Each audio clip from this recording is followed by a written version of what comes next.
Assalamualaikum warahmatullahi wabarakatuh. Perkenalkan, nama saya Bagas Ridwan Nugroho dari program studi Teknologi Rekayasa Otomasi Sekolah Vokasi Universitas Diponegoro. Di video kali ini saya akan membahas tentang langkah selanjutnya dan juga dasar pemrograman C++ dalam mata kuliah praktikum algoritma dan pemrograman. Nah, di video ini sebelumnya saya ada materi praktik robotika dasar, implementasi C++ dengan Arduino untuk pembacaan sensor dan kontrol motor. Lalu ada konsep pemrograman lintas bahasa, pemahaman dasar logika yang sama di C++, JavaScript, PHP, dan bahasa lain. Dan juga ada rangkuman dan praktik terbaik, konsep inti dan cara menulis kode yang rapi, efisien, dan mudah dipelihara. Dan juga langkah lanjutan, pendalaman C++, penggunaan framework, dan integrasi dengan hardware atau IoT. Di materi semester 2 itu kita instalasi VS Code, itu ada langkah instalasi pada Windows, Linux, atau Mac. Nah, itu ada konfigurasi VS Code, yaitu dengan menyeting environment agar mendukung pengembangan C++. Lalu ada membuat proyek C++ pertama, struktur folder, file utama, dan konfigurasi awal. Dan juga ada intro program C++ dengan pengenalan struktur kode sederhana. Dan juga ada program pertama dengan menulis, mengcompile, dan mengeksekusi program pertama untuk menampilkan Hello World. Nah, di sini saya akan menjelaskan tentang ini. Yang pertama ada robotika dasar Arduino dan pembacaan sensor, kontrol motor, dan demo hasil dengan Tinkercad. Lalu itu ada lintas bahasa dengan itu logika dasar dan contoh sinteks di C++, JavaScript, PHP. Dan juga ada rangkuman dan tips konsep inti C++ dan cara menulis kode dengan rapi. Selanjutnya itu ada langkah lanjutan yaitu OOP, STL, template, integrasi IoT atau hardware. Selanjutnya itu di materi semester 2 saya akan menjelaskan instalasi dan konfigurasi VS Code di SimaOS. Proyek pertama itu dengan struktur folder atau file dan setup awal. Lalu juga ada intro program dengan struktur dasar kode yang akan membuat hello world, tulis, compile, run, dan tampilkan output. Lalu saja kita mulai ke materi pertama.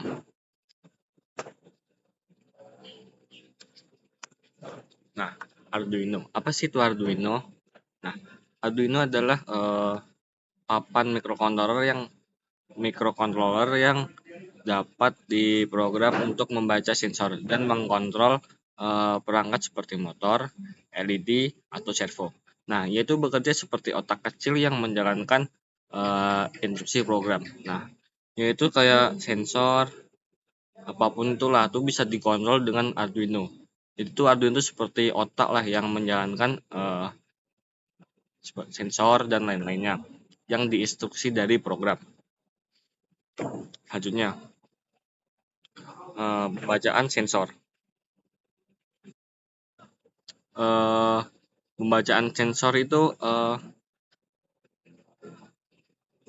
sensor pada dasarnya itu ada dua. Nah, ada sensor analog dan juga digital. Nah, sensor itu tidak memberikan informasi seperti jarak atau suhu secara langsung. Sensor hanya mengirimkan tegangan listrik. Nah, Arduino itu yang kemudian mengubah tegangan itu menjadi angka yang bisa kita olah.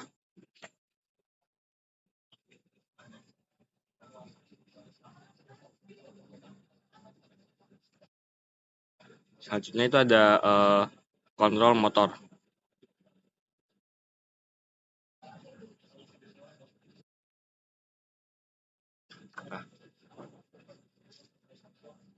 Nah, motor itu tidak boleh langsung disambungkan ke Arduino. Nah, Arduino tidak sanggup memberikan arus besar. Nah, karena itu kita membutuhkan motor driver, misalnya L298N atau L293D. Nah, motor driver itu berfungsi seperti saklar elektronik yang dikendalikan Arduino. Cara kerja logika motor yaitu in1 sama dengan high, in2 sama dengan low. Nah, motor akan berputar maju. Selanjutnya dengan in1 low, in2 high, motor berputar mundur. Nah, ENA atau pin PWM mengatur kecepatan dari 0 sampai 255. Misalnya, kalau kita memberi kecepatan 180, motor itu berjalan cepat. Kalau 80, motor berjalan pelan. Selanjutnya, ada lintas bahasa, logika dasar, dan contoh sinteks di C++, JavaScript, dan juga PHP.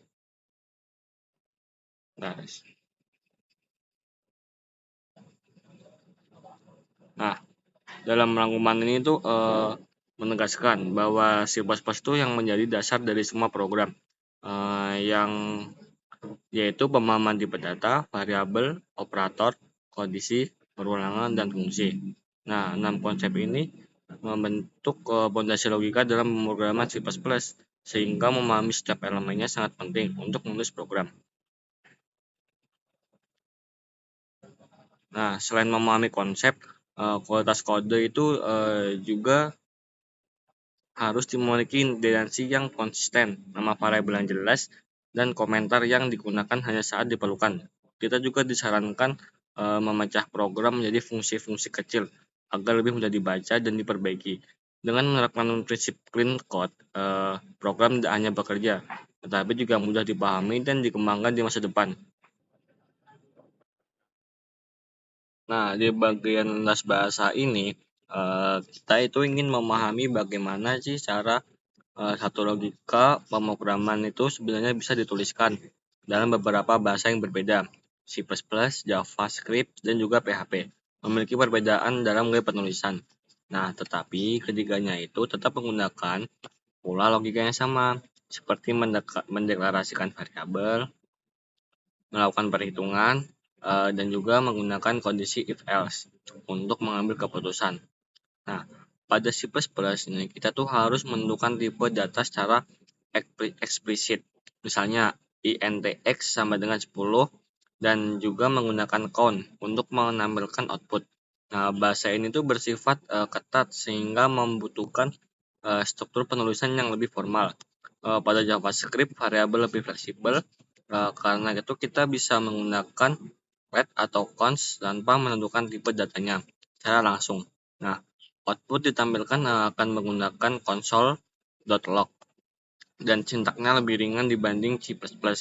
Sementara itu, PHP memiliki gaya penulisan yang khas, terutama karena semua variabel harus diawali tanda S coret. Contohnya S coret X sama dengan 10. Nah, untuk menampilkan hasil, PHP menggunakan gaya penulisan yang khas. Struktur kondisinya itu mirip seperti JavaScript, namun penulisannya mengikuti standar PHP. Nah, jadi meskipun ketiga bahasa ini berbeda dalam cara menulis instruksi, nah tapi logika dasar yang mereka gunakan sebenarnya sama. Contoh sederhananya seperti menentukan bilangan genap atau ganjil, dan juga dapat diterapkan pada semua bahasa. Nah, hanya sintak penulisannya saja yang disesuaikan. Inilah inti dari lintas bahasa. Memahami logikanya membuat kita mudah belajar bahasa apapun. Selanjutnya itu ada rangkuman dan tips konsep inti C++ dan cara menulis kode rapi. Nah, konsep dasar C++ itu ada tipe data, variabel, operator, kondisi, dan juga perulangan fungsi. Nah, struktur program harus jelas dan juga mengikuti alur logis. Nah, selanjutnya itu ada penulisan kode rapi dengan indentasi yang konsisten, nama variabel yang bermakna, komentar dan komentar seperlunya. Pisahkan logika menjadi fungsi-fungsi kecil untuk memudahkan debugging. Nah, hindari kode terlalu panjang dalam satu blok atau disebut dengan clean code. Dan terakhir itu ada prioritaskan keterbacaan agar program mudah dipahami, dimodifikasi, dan juga dikembangkan. Selanjutnya itu ada OOP, STL, template, integrasi, IoT atau hardware. Nah, OOP itu membangun program berbasis objek untuk struktur yang lebih teratur. Nah, kita itu OOP itu membantu kita menyusun program dalam bentuk objek sehingga kode itu lebih terstruktur, mudah dikembangkan, dan tidak berantakan. Kedua, STL memberikan struktur data dan algoritma. Nah, siap pakai seperti vektor, map, dan sort. Nah, sehingga kita dapat membuat program yang lebih efisien tanpa membangun semuanya dari awal. Yang ketiga itu adalah template. Nah, itu tuh memungkinkan kita membuat fungsi atau kelas yang dapat bekerja dengan berbagai tipe data tanpa duplikasi kode. Dan yang terakhir ada C++. Nah, banyak digunakan dalam IoT dan hardware, terutama pada Arduino atau microcontroller yang lain. Nah, karena bahan ini memberikan kontrol rendah tingkat yang diperlukan untuk bekerja dengan sensor dan aktuator. Nah, 4 konsep ini adalah fondasi yang membawa kita dari pemrograman dasar menuju pengembangan aplikasi yang lebih kompleks, efisien, dan realistis di dunia nyata. Mempraktikkan di Tinkercad, terus kemudian ada di Blockly juga, menjelaskan Blockly dan juga penginstalan di VS Code, cara mendownload C++. Oke, yang pertama di sini saya akan menjelaskan di Tinkercad. Di sini saya sudah membuat sebuah rangkaian sederhana lebih tepatnya. Di sini ada Arduino Uno, kemudian di sini ada breadboard, di sini ada LED, kemudian ada 2 resistor, ada satu di sini, juga sini lagi di sini. Kemudian di sini lagi ada push button. Nah, untuk LED sendiri saya taruh di nomor 10 dan juga 11. Nih, di sini saya taruh sini. Nah, kemudian untuk wiringnya itu ada di yang nomor 6 saya wiring ke nomor 15, kemudian yang nomor 4 saya wiring di nomor 20. Nah, untuk resistornya itu saya pasang sejajar dengan LED. Nih, ada di sini kemudian ada juga di sini. Nah, satu lagi sejajar dengan wiring yang dengan nomor 6 ke 15 ini sejajar. Nah, kemudian untuk resistor yang satunya lagi wiringnya itu sejajar dengan yang di nomor 20 ini sama dengan nomor 4 dan satunya lagi di nomor 16. Setelah itu kita tarik lagi, kita wiring lagi dari yang sejajar dengan saklar satunya lagi, itu ada di nomor 10. Kita tarik ke nomor 11. Nih, yang ada di sini. Kemudian untuk yang sejajar dengan resistor yang ada di nomor 16 ini kita tarik lurus ke bawah. Nah, setelah itu untuk push button sendiri kita taruh di nomor 20, 22. Yang ini tuh kita taruhnya tuh berseberangan. Jadi cuma tidak hanya di satu sisi. Kemudian kita wiring lagi di ke sini nih. Dari sini ke nomor 22. Nah, setelah itu untuk wiring yang di bagian bawahnya itu ada yang positif, itu kita wiring dengan yang sumber tegangan 5 volt. Kemudian yang untuk minusnya sendiri itu kita tarik ke ground. Jadi ini sebuah rangkaian sederhana untuk menyalakan push buttonnya sendiri.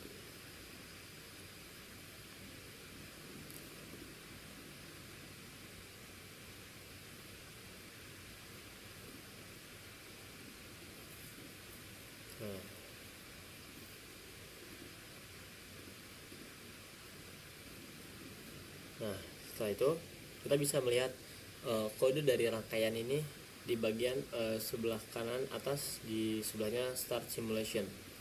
Nah, di sini tuh kita bisa memilih ingin modenya tuh kita bisa milih mau kode dengan mode blocks, ini kita bisa continue aja. Nah, kalau dengan kode blocks itu bakal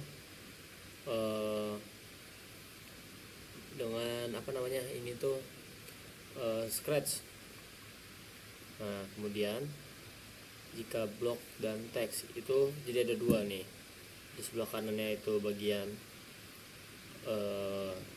kode dengan teks, kemudian di sebelah kanannya dengan scratch. Tapi di sini saya akan sedikit menjelaskan dengan kode yang teksnya. Nah, di sini ada double slash C++ kode, terus kemudian di bawahnya ada C++. Bentar. Nah, kemudian ada void setup. Di sini ada pin mode LED built-in output.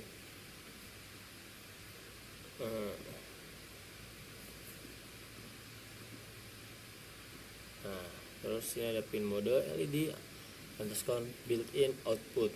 Kemudian ada void loopnya ada digital write LED button high, delay 1000, wait for 1000 millisecond. Kemudian ada di digital write LED built-in low. Di sini ada delay 1000, wait for millisecond.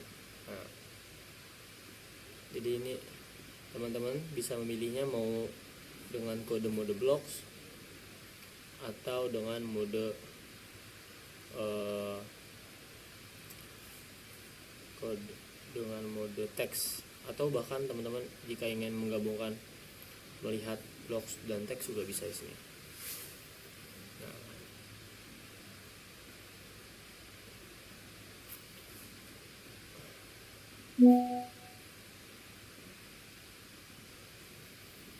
Oke.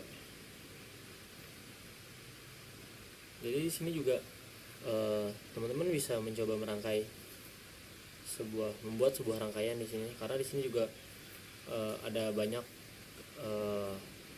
komponen-komponen seperti ada kapasitor, ada baterai, ada resistor, potentiometer, terus juga ada vibration, ada Arduino Uno, breadboard, terus ada micro servo, ada terus ada dioda, ada fotoresistor. Nah, masih ada multimeter, ada temperatur sensor. Nah, teman-teman bisa mencoba membuat atau membuat sebuah rangkaian dalam Tinkercad ini. Oke, selanjutnya di sini saya akan menjelaskan mengenai Blockly. Nah, Blockly sendiri ini adalah sebuah apa namanya, kita bisa sebut ya, salah satu web yang disediakan dari Google for developer. Nah, ketika teman-teman searching Blockly developer ini, pilih yang paling atas, jangan yang Blockly games ini. Nah, karena kan kalau Blockly games itu yang akan muncul seperti ini. Ini tuh adalah sebuah mainan, tapi sama seperti bentukannya tuh sama seperti Scratch. Ini tuh tarik pasang gitu. Nah, teman-teman kalau buat searching tuh yang paling atas pilihnya, yang Blockly Google for developer.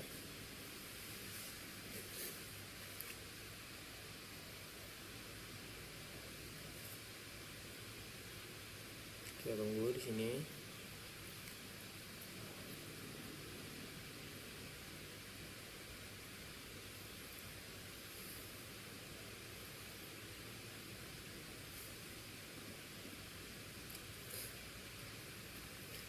Kita buka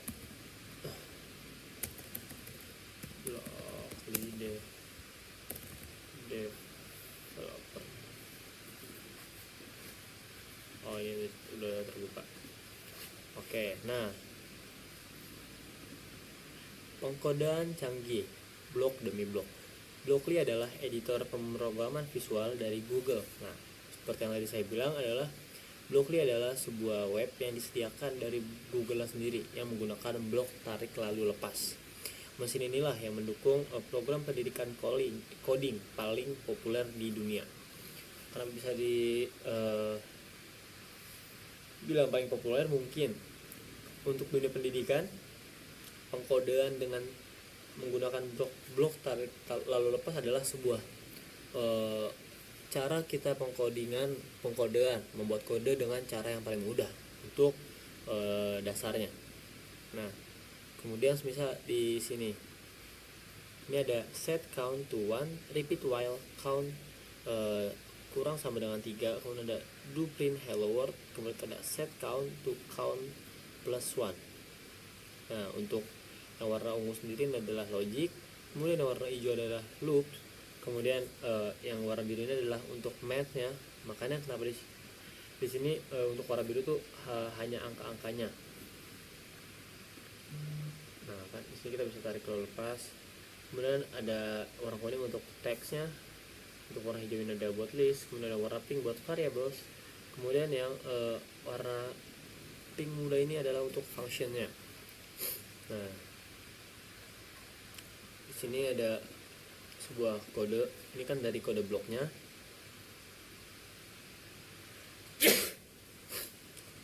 Kemudian di sini ada pilihan kita mau di JavaScript, Python atau PHP atau Lua atau bahkan ada Dart. Nah yang awal ada dari JavaScript, ini ada var count. Nah yang pertama ada count sama dengan 1, ya itu yang atas. Kemudian ada while nih, kemudian ada yang di baris kedua ini ada while count kurang sama dengan 3. Kemudian ada window alert yaitu hello world. Kemudian ada count sama dengan count plus 1. Kita coba Python. Nah kalau di sini cuman count sama dengan non, count sama dengan 1, while count kurang sama dengan 3. Kemudian ada print hello world, dan yang terakhir ada count sama dengan count plus 1. Di sini ada PHP, ada count sama dengan 1, while count kurang sama dengan 3, print hello world, count sama dengan count plus 1. Terus ada Lua di sini nih ada count sama dengan 1. Sebenarnya sama aja isinya, tapi ya kan berbeda-beda dengan JavaScript, Python itu berbeda-beda cara tipenya. Nah di sini juga kita coba bisa ubah-ubah tuh, kita bisa tarik sama dengan seperti Scratch.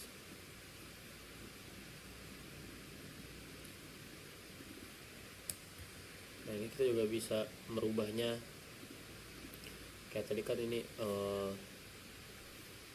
1, ini di sini kita bisa merubah jadi 3, 4 atau bahkan 5. Nah kalau ketika kita memilih di sini, otomatis di sini juga ikut berubah tuh kan, yang tadinya 1 di sini jadi countnya 5. Nah,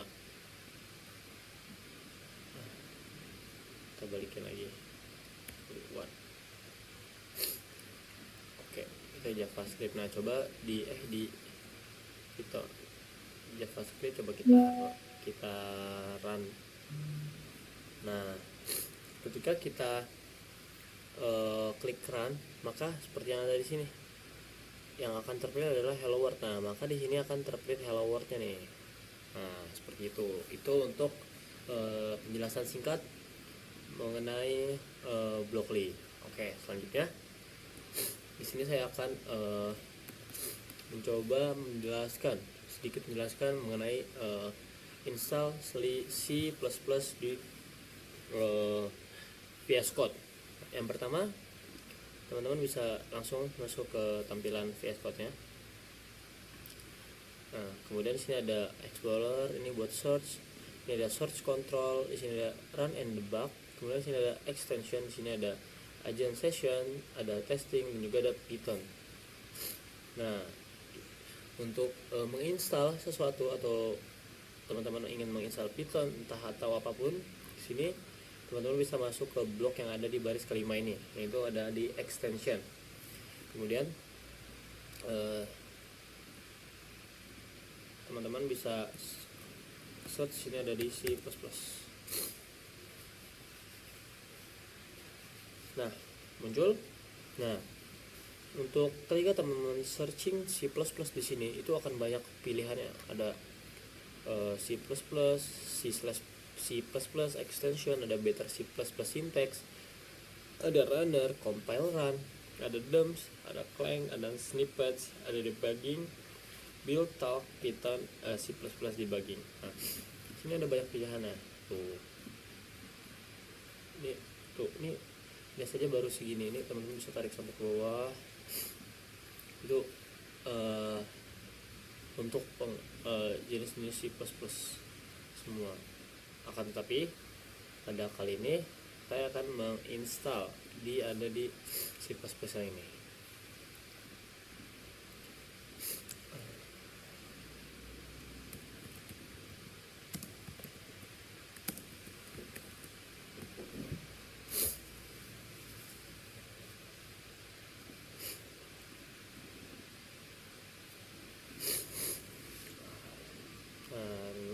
sini.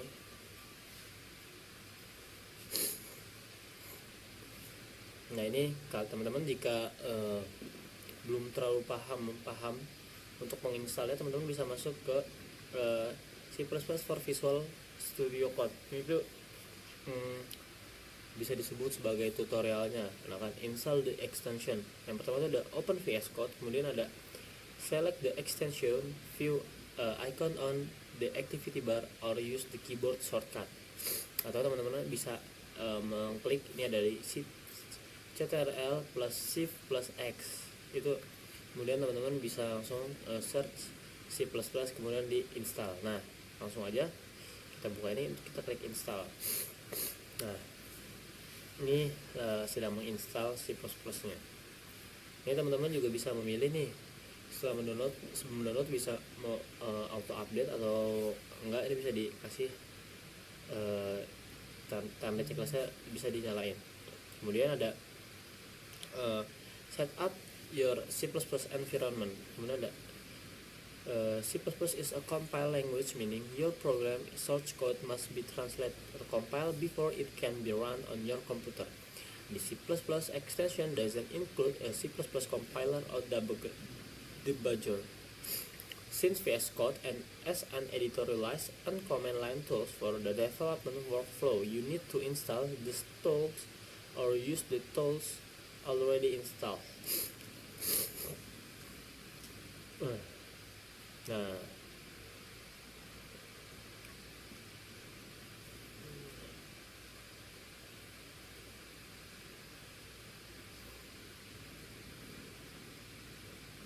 kita coba cek apakah sudah. Nah, ini kan sudah terinstall.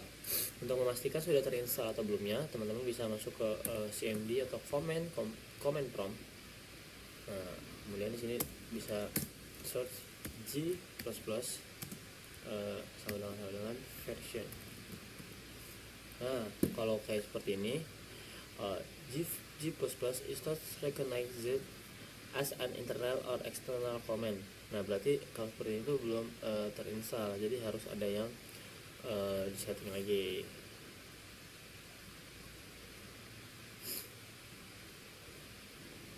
Di sini juga ada tutorial untuk mendownloadnya, ada di buat Linux, ada Mac OS, ada Windows juga. Nah, di sini ada sedikit penjelasan kayak there may already be C++ compiler and debugger provided by your academic or work development environment. Check with your instructors or colleges for guidance on installing the command C++ toolset, compiler, debugger, project system atau lintar. Command compilers that already pre-installed and GNU compiler GCC or Linux and the client tools with C code or Mac OS. Nah, ini ada cara cek apakah sudah terinstall atau belum. Yang pertama ada open a new VS Code terminal window using. Nah, kita coba. Ini ada Ctrl Shift plus yang pertama ada Ctrl Shift. Yang pertama tuh kita di sini dulu, terus ke terminal. Kita nyalain terminal, ada Ctrl Shift plus. Apakah kita coba apakah bisa Ctrl Shift.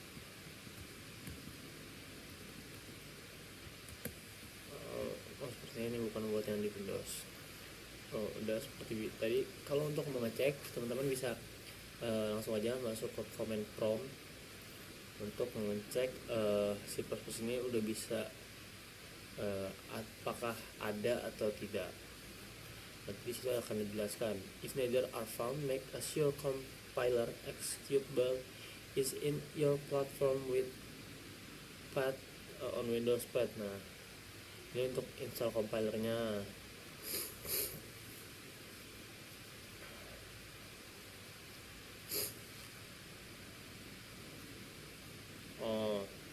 Ini untuk mengecek apakah compiler terinstall